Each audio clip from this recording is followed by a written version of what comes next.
I do have a black belt, but I recognize when you got three guns. I looked at one with a gun, another with a gun, a third one behind me.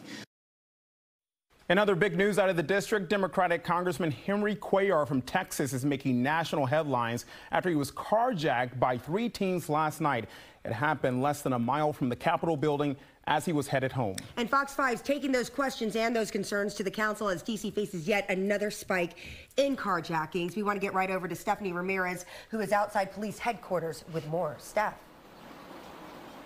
And Angie, we just got an update. It appears Republicans are not stopping with the House's statement recently released from the RNC executive directors threatening to recall local D.C. leaders if they don't address crime in the district. You heard Representative Cuellar there. Still has his humor, but he is speaking about a very serious situation that he underwent, that many people in the region have faced with carjackings and violent crime spiking since the pandemic.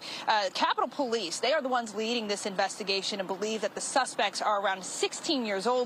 Based on their build, the carjacking happened at around 9:30 last night as the congressman was headed to his Navy Yard apartment building by New Jersey Avenue and K Street Southeast. His phone and Toyota were recovered. This incident, though, throwing D.C. violent crime and youths involved in carjackings back in the national headlines again. A police dashboard today says carjackings are currently up 109% from this same time last year. Police told us today they do not have enough officers to combat carjackings. We also spoke with Councilmember Charles Allen. I don't see the city having a whole-of-government approach and a strategic plan to reduce gun violence. That's something we've talked about a lot. And we also know when we talk about whether it's the U.S. attorney and the lack of prosecutions. None of these issues are new. We've been seeing this for years now. So whose responsibility is it to initiate that plan? Don't you think it's everybody's plan? I mean, that's what government should be doing.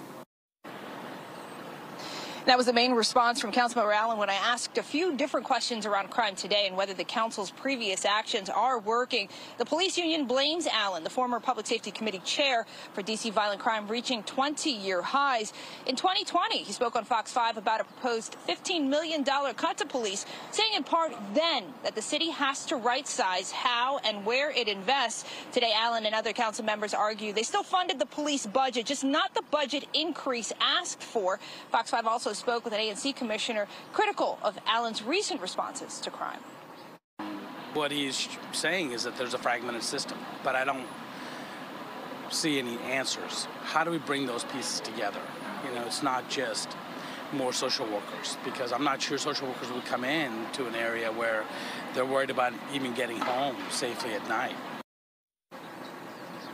And guys, the mayor did also respond in a statement saying in part that they will continue to identify, quote, common sense solutions necessary to fill any gaps in our public safety ecosystem. We do know that if there are arrests in this case, that the U.S. attorney had already committed to charging 16 and 17-year-old carjackers as adults. D.C. police tell us while the carjacking numbers are up, arrests are also up as they move resources around, but they still don't know why this recent spike in that specific crime. Guys.